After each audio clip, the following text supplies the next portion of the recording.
তেলের পিঠা বা গুড়ের পিঠা খেতে আমরা প্রত্যেকেই ভালোবাসি। আজ আমি আপনাদের করে দেখাবো গাজরেরই তেলের পিঠা। আর এই গাজরের তেলের পিঠা খুবই নরম আর বেশ তুলতুলে, কি সুন্দর দেখতে, দেখুন বেশ ভালো লেগেছিল। নমস্কার, সুজাতা রান্নাঘরে সবাইকে স্বাগতম।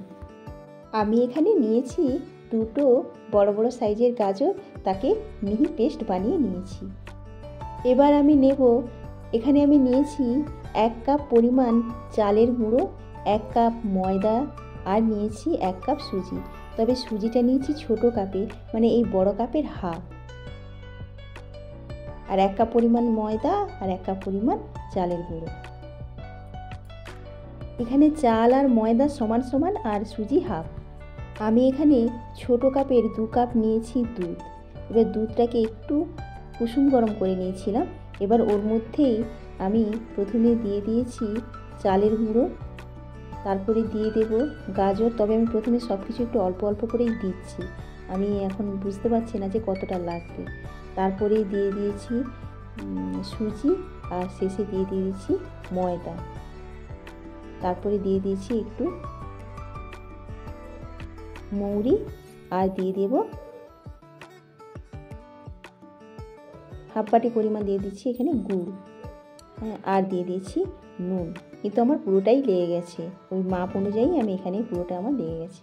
এবার কিছুক্ষণ ঢেকে রেখেছিলাম, এই রকম ঘন হয়ে গেছে। এবার একটা কড়াইতে তেল দিয়ে দিয়েছি আর একটা এরকম প্লেট, ছোট্ট একটা প্লেট নিয়ে নিয়েছি। এবার এই প্লেটের মধ্যেই দিয়ে দেব 1 হাতা করে ব্যাটার, দিয়ে ওই তেলের মধ্যেই ডুবিয়ে দেব। কিছুক্ষণ পরে ওই পিঠাগুলো আস্তে আস্তে ফুলে ফুলে উঠে যাবে। দেখুন ফুলতে শুরু করেছে। আর একটু আমি খুন্তি দিয়ে ওই তেলগুলোকে গায়ে ছিটিয়ে দিয়েছি, তাহলে ও আরও তাড়াতাড়ি করে ফুলতে শুরু করেছে।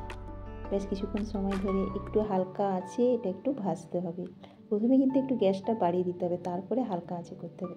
এইভাবে আমি প্রথম দুটো পিঠা আমার এরকম বানানো হয়ে গেছে। তারপরে আরও কয়েকটা পিঠা আমি বানিয়ে দেখাচ্ছি। পিঠাগুলো বানাতে কিন্তু দারুণ মজা লাগছিল, এত সুন্দর ফুলছিল। আর এই প্লেটটা দেওয়ার কারণে পিঠাটা খুব তাড়াতাড়ি উপরে ভেসে উঠছে। আর সবগুলো একই রকম সাইজেরও হয়েছে, দেখতেও বেশ ভালো লাগছে। আর ফুলের দুই দিক যেহেতু ফুলে গেছে, মধ্যেখানে কি সুন্দর ফাঁপা হয়ে গেছে।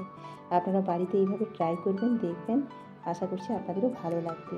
আর গাজরের পিঠা খুবই সুন্দর, আর আপনারা বাড়িতে খেয়ে তবেই বুঝতে পারবেন। আপনারা বাড়িতে অবশ্যই বানান, সবাই খান আর সবাইকে আনন্দ দেন। সবাই ভালো থাকুন, সুস্থ থাকুন। আর আমার চ্যানেলটিকে সাবস্ক্রাইব করে আমার পাশে থাকুন, আর লাইক, কমেন্ট এবং শেয়ার করবেন। নমস্কার।